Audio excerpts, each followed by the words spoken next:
So, the shenanigans continue. What the hell am I talking about? There's an incident, a small one that happened yesterday.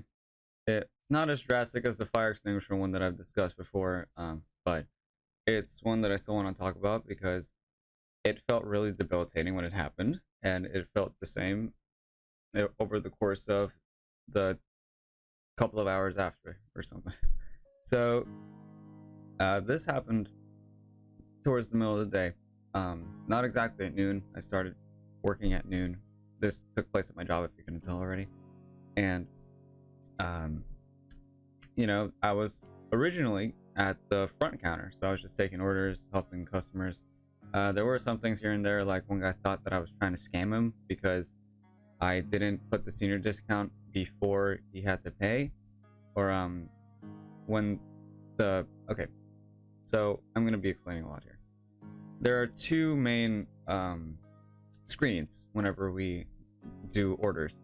The first one is the stuff that's on the menu, and the other one is the options to pay, like cash or a card. And at that same screen, there's also the discounts that you can add. And for some reason, this man thought that I was trying to scam. He was a senior. And so I didn't get him the discount until that screen because we have to wait until the discounts or until everything is ordered so that we can apply it. And because this man asked me if I put it, then he thinks that I'm trying to rob him of more money or something. And I thought he was joking about it at first, but then I hear that the guy was talking to my manager and he was like, "Hey, that young fellow was trying to scam me." And even my coworker noticed how ridiculous that situation was. Totally off topic, but it's kind of shenanigans that we have to deal with whenever we attend anybody. And eventually, about 3 hours later, or 2 hours later actually, I was assigned to work on the toast because they were going to clean the fryers. So that would take a while, and then I would have to do what I actually like to do at that place, or at least one of the two. So I go ahead and do that. I meet a coworker that was fairly new. We've been getting a few new people recently. And then I have to go shake the chicken. For context, whenever we have the chicken cook, or whenever it's cooking, there's a midpoint about a minute or so into the cooking process where we have to switch it from one fire to the next, because if we don't do that, it's going to stick on itself, and then there's going to be like that tiny piece that is going to be sort of undercooked, sort of raw, you know what I mean? So we have to do that. Naturally, because I'm the one making the toast, I also have to do that along with putting fries inside the fryers, which have their own designated spot and whatever. So that happens. I go to one eventually. It's a big load. Like there's, I don't know, 24 pieces in there. And I was careless. Now, for one more thing that is relevant to this, there's a slab of metal inside the fryers so that you can slide in the baskets that are full of stuff, so that it takes its time, but it's still relatively fast. Let me word it like this. It's fast enough to where you can go back to what you needed to do quickly, but it's slow enough to where the oil doesn't splash whenever it's going down. That's the part that I missed. So what ended up happening was I shook the basket and I just let it drop immediately into the fryer, and I ended up with a good amount of oil splashing onto my hand. Luckily, I had plastic gloves, because whenever we're handling food, we have to use plastic gloves, or whenever we're cleaning or certain things or whatever. So what ended up happening is the glove gets splashed with cooking oil, fucking obviously. I end up with a searing pain. I will describe it in a second, but I hope that it didn't. But what might have also happened is that the heat was so much that the glove was actually starting to eat itself, and some of the oil ended up going onto my skin, because the next thing I know, I am just recoiling for a couple seconds. My hand is burning like a bitch, and I have to obviously attend to that, because who knows what else could happen.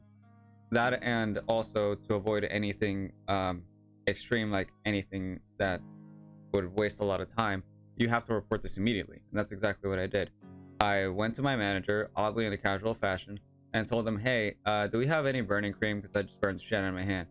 And then they're like, you know, they drop mood a little bit, and then they're like, oh, and they immediately take me to the office. And that's when my main manager, the general manager, because he was there when it worked, he gave me one of these, and he told me the ways to treat it. And then that is where the second part of this godforsaken treatment lies. You know how I had to endure at least half a second of oil splashing onto my hand? I had to deal with another minute or so of hot water going onto my hand. And the reason for that is because oil, as some of you might know, becomes more and more solid as it gets colder. And, you know, usually with burns, you would treat it with cold water because it feels like it would fix it somehow. Even though two extremes going on at each other, it's going to amplify the sensation. But the thing is that if you keep oil under warmth, it's going to stay a liquid, and that's what happened. So I had to run my hand in hot water in order to have my pores open, my skin pores, as well as having the oil not become a solid so that it can get out of my hand. Of course, he said that I can have the water as hot as I can handle, which I greatly appreciate because that was another bit of pain, and it pretty much refreshed the pain while I was having it on there. But eventually, you know, he says, hey, you got it all out. Trust me.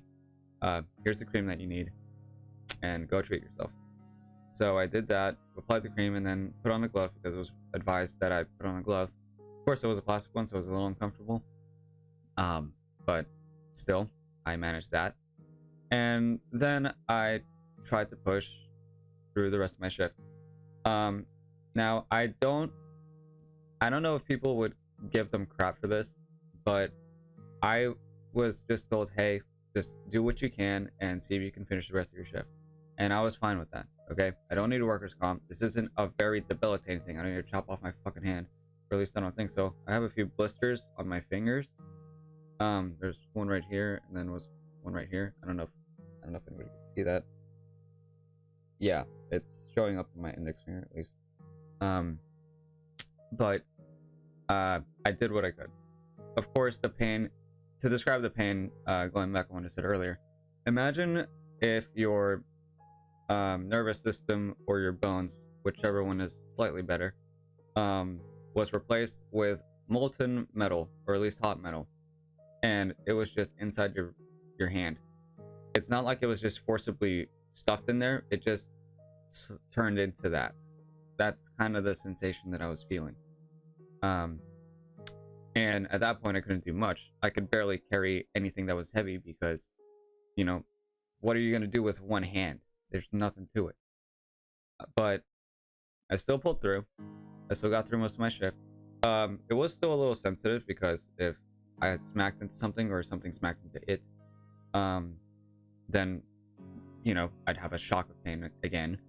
But, you know, whenever that happened, it was an accident. It was totally fine. And of course, my boss had to file a report on this because, you know, it's a fucking work injury. And I don't want them to be held liable for this. Because it was my responsibility to just hold this stuff on time and remind myself of the procedures that I needed, and I didn't. And it's funny because I joke about workers' comp all the time at work. I'm always like, hey, what if that thing falls and then I get smacked in the head? I can just take the day off and get paid anyway. But I don't think I'm gonna be making that. I'm not gonna make that a joke that I'm gonna run with for a while. But it was funny. It's just funny to think about looking back because I still feel stupid over it. And I literally said, like, literally, I was asked, so how did you burn yourself? And I quickly responded like a dumbass because that's absolutely true. But, you know, it's okay. I'm gonna have this for a little bit, and I have some red marks, and I still feel sensitive whenever I touch it, or at least the areas that don't have blisters, just, you know, like scarred from burns or something. And hopefully I don't develop necrosis from any of this, because I know that some skin, if it's burned to a certain degree, they have to remove it, and I don't need that right now.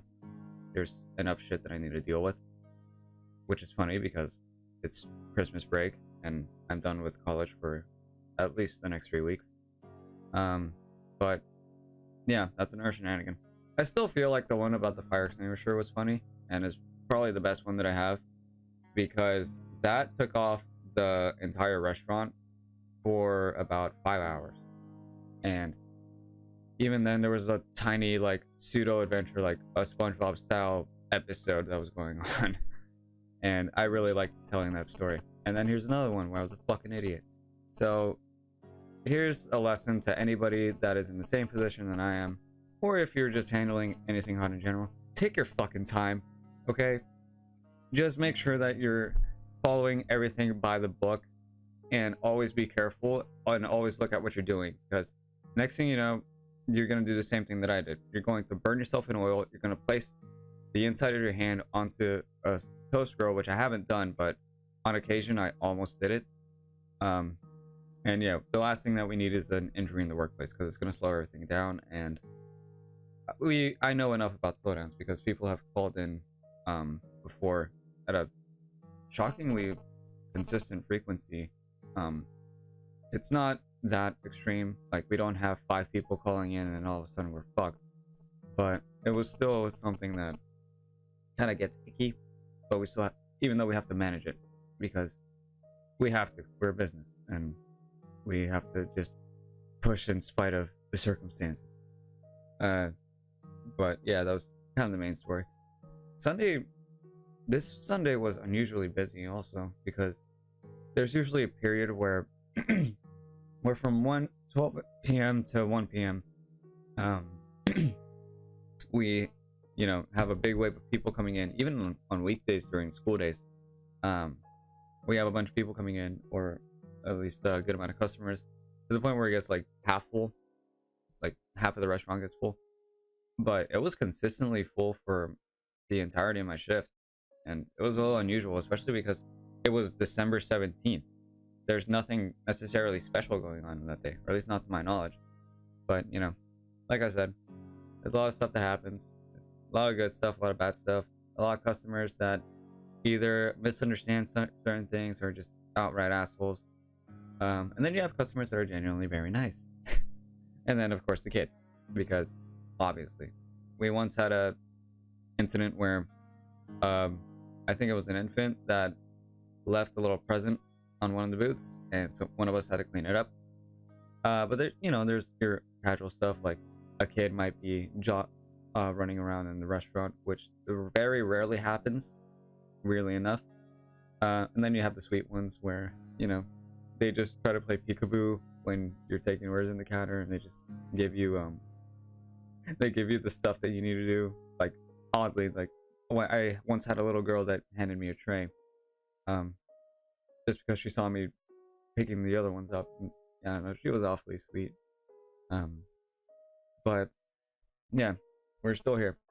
I will likely stay with this job. I know I said that I was likely going to quit some time ago, and honestly, I don't know if that's a choice anymore. I haven't gotten certain applications picked up, and it is a bit of a shame, but whatever. I still have a job. It's a privilege to work. At least for me it is, as much as it is a necessity. I get paid by the week, which is a huge plus. And as long as I commit to the hours that I'm given, because I had to drop hours due to me being sick, as long as I commit, I should be fine. As you can probably tell, I'm also recovering a little bit. Like, I'm almost fully recovered. I might have a slight cough here and there. My throat might feel a little dry. It doesn't right now, but here it is. Oh, and just to update on the stuff that I've said in the previous video, I have gotten orange juice. I don't have anything on me immediately right now, but you know, I have a cup of coffee that's been there for a minute, and I just had a whole gallon of orange juice to myself. Maybe I'll make some tea later. Maybe I'll just get some water because I also want to get 2 bottles of water every day. You know, for every pound that your body has, that's as many ounces of water that you need in this running theory. So you know, still trying to treat myself, even though I have a half bag of Takis over here. But you know, baby step. So that's it. Who knows what the next thing is going to be? The next video that I'm going to post, but I don't know. I'm just rolling with it, and that's really all I can do. So stay safe, guys. Have a Merry Christmas, and of course a Happy New Year. And just don't be stupid, please. I'll see you if I see you.